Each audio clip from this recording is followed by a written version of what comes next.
Sir ଆଜି ବିଜୁ ଜନତା ଛାତ୍ର ଜନତା ଦଳର କେତେକ କର୍ମୀ ଆସିଥିଲେ ଆଉ ସଭାପତି ବି ଆସିଥିଲେ ଆଜି ପ୍ରୋଟେଷ୍ଟ କରୁଥିଲେ ଆପଣଙ୍କର ଆଜ୍ଞା। ଆଉ ତା ସହିତ ବି ଆଜି ସନ୍ଧ୍ୟାବେଳେ ବି ଆପଣ ଆଜି ଯାଇକି ରାଷ୍ଟ୍ରପତି ଛାତ୍ର ପ୍ରୋଟେଷ୍ଟ ପାଇଁ ଆପଣ ବି ପାଣ୍ଡିଆଙ୍କ ପ୍ରସଙ୍ଗ ଯାହା ହଉଛି କଣ କହିବେ ଟିକେ? ଦିଟା କଥା ଆଜି ସକାଳେ ଯୋଉ ଅପ୍ରୀତିକର ଘଟଣା ଘଟିଲା ସେଟା ବିଜୁ ଜନତା ଦଳର ପ୍ରାକୃତିକ ନ୍ୟାଚୁରାଲ ସ୍ୱଭାବ ନୁହେଁ। ବିଜୁ ଜନତା ଦଳ ସବୁବେଳେ ଶାନ୍ତି ମୈତ୍ରୀ ସଦ୍ଭାବନା ଉପରେ ବିଶ୍ୱାସ କରୁଥିବା ଗୋଟେ ରାଜନୈତିକ ଦଳ। କିନ୍ତୁ ଆଜି ଯୋଉ ଅଭିଯୋଗଟି ମୁଁ ଯୋଉଦିନ ରାଜ୍ୟସଭା ଇଲେକ୍ସନ ହେଲା ମୁଁ ଯୋଉ ଅଭିଯୋଗଟି କରୁଥିଲି, ଧୀରେ ଧୀରେ ବିଜୁ ଜନତା ଦଳ କଂଗ୍ରେସକୁ ଗ୍ରାସ କରିବାକୁ ବସିଲାଣି। ବିଜୁ ଜନତା ଦଳ କଂଗ୍ରେସ ସହିତ ବୁଝାମଣା ଫଳରେ କଂଗ୍ରେସ ଲୋକଙ୍କର ଯେଉଁଭଳି ଭାବେ ଆଚରଣ ଏବଂ ଉଚ୍ଚାରଣ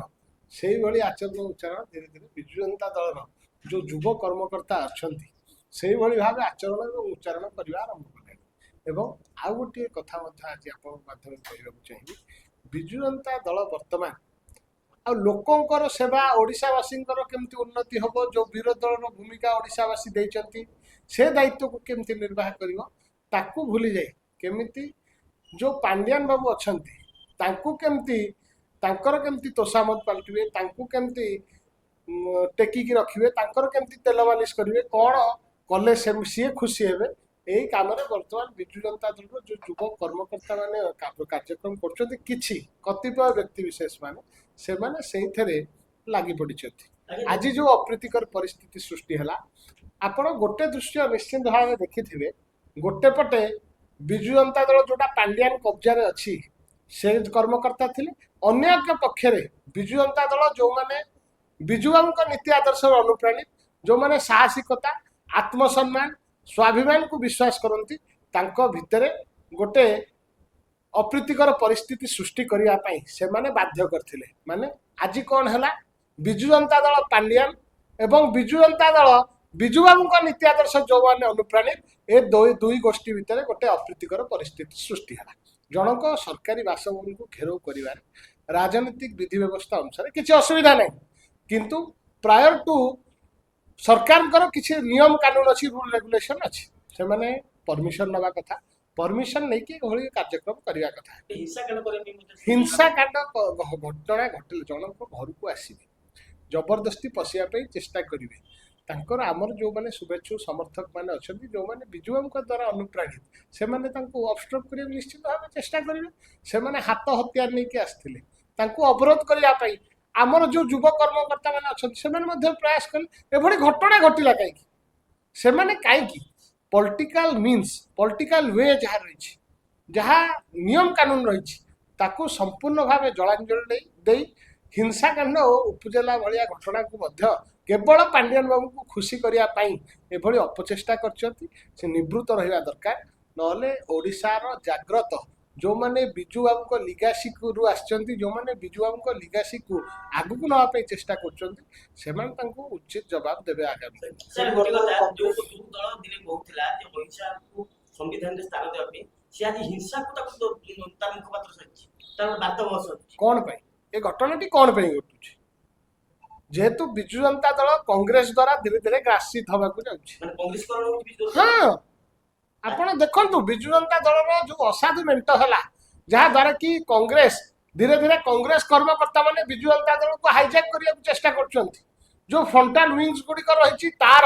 ଉଚ୍ଚ ପଦପଦବୀ ଅକ୍ତିଆର କରିକି ଖାଲି ପାଣ୍ଡିଆନଙ୍କର ତୋଷାମତ କରିବା ସହିତ କଂଗ୍ରେସ ମାନସିକତାକୁ ବିଜୁ ଜନତା ଦଳ ଭିତରେ ଇମ୍ପ୍ଲିମେଣ୍ଟ କରିବାକୁ ଚେଷ୍ଟା କରୁଛନ୍ତି। ମୁଁ ଧନ୍ୟବାଦ ଦେବି ଓଡ଼ିଶାର ଶହ ଶହ ଯୁବକ ଛାତ୍ରଛାତ୍ରୀ ମାନଙ୍କୁ ଯୋଉମାନେ ସମ୍ମୁଖରେ ରହିକି ଯୋଉମାନେ ନବୀନ ବାବୁଙ୍କୁ ବିଶ୍ୱାସ କରନ୍ତି, ବିଜୁ ଲିଗାସି ବିଜୁ ଆଇଡିଓଲୋଜିକୁ ବିଶ୍ୱାସ କରନ୍ତି, ବିଜୁ ଇଜିମକୁ ବିଶ୍ୱାସ କରନ୍ତି, ସେମାନେ ସମ୍ମୁଖୀନ ହେଇ ତାଙ୍କୁ ଅବରୋଧ କଲେ ଏବଂ ତାଙ୍କୁ ଉଚିତ ଜବାବ ମଧ୍ୟ ଦେଲେ। ଆଶଙ୍କା ପ୍ରକାଶ ପାଉଛି ଯେ ଏ ଘଟଣା ପୁନରାବୃତ୍ତି ଅନ୍ୟ ବିଧାନସଭାରେ ହୋଇପାରେ, ଆପଣ ଭାବୁଛନ୍ତି ନିବୃତ୍ତ ରହିପାରେ? ଠିକ ନୁହେଁ, ମୁଁ ଭାବୁଛି ଆଜି ଯୋଉ ଭଳିଆ ଜବାବ ମୋର ଯୁବକ ସାଥୀମାନେ ଦେଇଛନ୍ତି, ବିଜୁ ଲିଗାସିର ସାଥୀମାନେ ଦେଇଛନ୍ତି, ଯୋଉ ଯୁବ କର୍ମକର୍ତ୍ତା ମାନେ ସେମାନେ ଆଉ ସେ ସାହସ କରିବେନି ଏଭଳି ଘଟଣା ଏଭଳି ଯୋଉ ଅମାନୁଷିକ ଘଟଣା ଘଟେଇବା ପାଇଁ। ମୁଁ ଚିନ୍ତା କରୁନି ସିଏ ଆଉ ସେତେ ସାହସ ଜୁଟେଇ ପାରିବେ। ଦଳୀୟ ହୁଇପକୁ ନ ମାନିକି ଆପଣ ଦଳୀୟ କଥାକୁ ନ ମାନିକି ଆଗକୁ ଯାଇ ଭୋଟ ଦେଲେ, ଦଳ ବିରୋଧରେ ଭୋଟ ଦେଲେ, କ'ଣ କହିବେ? ଆପଣ ଦେଖିଛନ୍ତି ଯୋଉ ଶୋ କଜ୍ ନୋଟିସଟି ଆସିଛି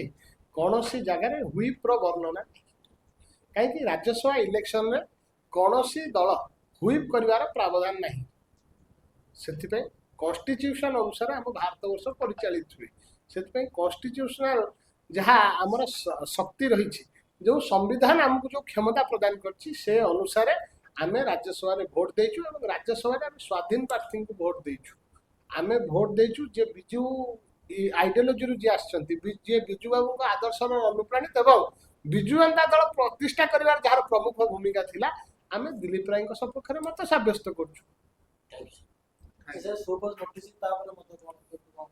शोकस नोटिस 20 तारिख देइछंती मु आईनगत विचार विमर्श करूची 20 तारिख दिन डेडलाइन रही मु मोर लीगल जो मैंने रही एडभाइजर तांको सहित आलोचना करी विचार विमर्श करी मु 20 तारिख देवी कि आउ किछि समय मु मांगीबी जे मते आ विचार विमर्श करिया पे आ किछि अधिक समय प्रदान करबो मु चिंता करूची मु मोर लीगल एडभाइजर जो मैंने अछंती तांको सहित आलोचना करी कि मु मोर निश्चित भाव उत्तर देबी किंतु गोटे कथा आपण विचार को आनिया दरकार ओडिशावासी से विचारटी है मु आरंभ कहली डे 1 पर दिन जो दिन भोट है मार्च 16 तारिख दिन मु कही एटा देवी रंजन त्रिपाठी केवल स्वर नुहे ए विजु जनता दल जो लक्ष लक्ष कर्मी रही डेमोक्रेटिक वे डेमोक्रेटिक प्रैक्टिस रे जो अधिकार मते प्रदान करा जायछि बांकीवासी बांकी जनसाधारण प्रदान करछंती साधारण कर्मी स्वर विजु जनता दल केमिति विजु जनता दल सभापति पाखे ठीक रे पहुंची पारिबो सेतिपई से स्वर को इंस्ट्रुमेंटाल करिया पई मो अधिकार को अधिक शाणित करिया पई मु राज्यसभा को आयुध करथिली एवं मोर विवेक अनुमोदित भोट मध्य मु देइथिली सर आ गोटे कथा जे संतृप्त मिश्र कथा को कहबे तो से कटक को ठिया कराइता लोकसभा इलेक्शन मु आज से कथाटी अन्य गणमाध्यम प्रतिनिधि मानक मध्य कहिछि विजु जनता दल रे आज एभली परिस्थिति काई सृष्टि हेछि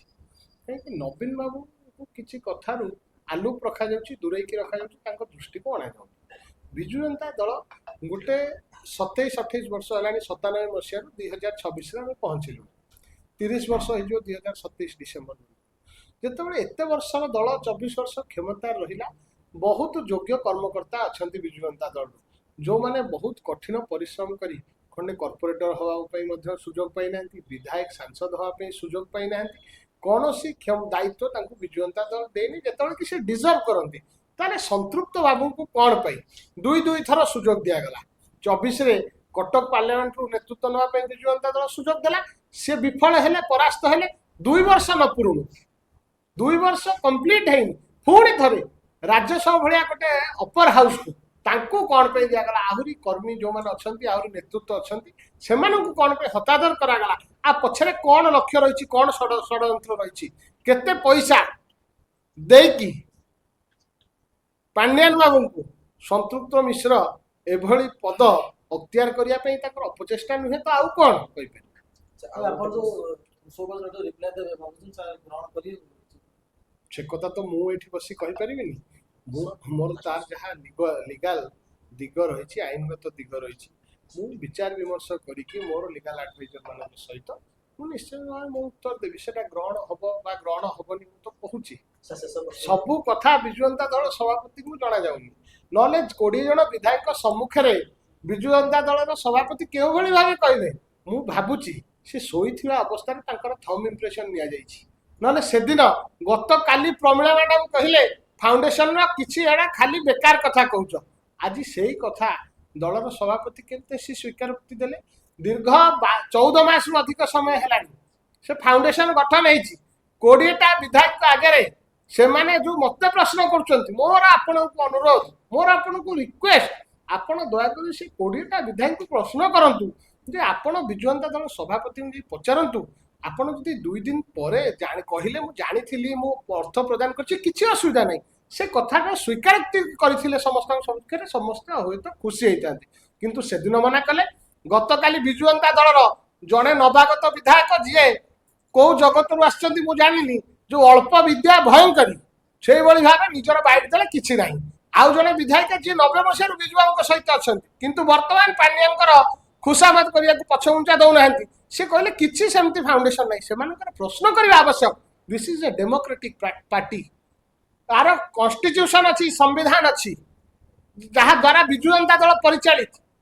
प्रश्न कर अधिकार रहा दरकार जो प्रश्न मु करछि आज किसी पांड्यान गोष्ठी जो मैंने विजु जनता दल अच्छे मत आक्षेप कर असुविधा मोर ना मत हजार हजार संख्यार फोन आसुची शुभेच्छा आसुची समर्थन आसुची से मैंने कहते देव भाई आम तुम सहित अच्छु तमें उचित दिगरे विजुआंकर जो आदर्श थिला जो प्रेरणा था ताको आगु न काम करछ आमे संपूर्ण भाव सम सहित ठिया आइछु से ट्रस्ट रे तो संयुक्त मिश्र भी रहिथिले से मना कले से कथा ही कम्प्लीटली डिनाइड 20टा एमएलए आगे जो मना कले गतकाली आपण पाखे रेकर्डेड अच्छी आमर दुई जन विजु जनता दल जे विधायक विधायिका रही सी मना कले किंतु आज कौन है आज नवीन बाबू कहले नहीं ठीक ताले किए ठीक मु भाबुची नवीन बाबू को थंब इंप्रेशन से सोईथिला बेले नहीं जाइछंती डिजिटल सिग्नेचर तो विजु जनता दल ऑफिस रे मौजूद अच्छी एई सब कथा को अपव्यवहार करके जिते प्रसंग पाल्टिगला ओडिशा बासीर विजु जनता दल भल पाउथुवा विजु को भल पाउथुवा कर्मी मानू नेतृत्व को जिते आंदोलित कला सी नवीन बाबू को प्रेसर कले सी कंट्रोल रखते पांड्यान बाबू नवीन पट्टनायक को मोर अनुरोध नवीन बाबू को बाहर को आसतु आम मैंने अपेक्षा करूँ आपन को सहयोग करूँ हजार हजार संख्यार विजु लिगासी अपेक्षा करी अछि आपण को सहयोग कर समर्थन कर विजु जनता दल को सुदृढ़ करने किंतु आपण जो नियंत्रण अच्छा से नियंत्रण कड़ी संपूर्ण भाव छिड़ातु बेड़ी को संपूर्ण भाव फोपाड़ी आगे आसापी मोर आपन को से कथा आज विचार करा मोर बहुत शुभेच्छु समर्थक अच्छा बांकीर अगणित जनसाधारण अच्छा सहित बिना विचार विमर्श करी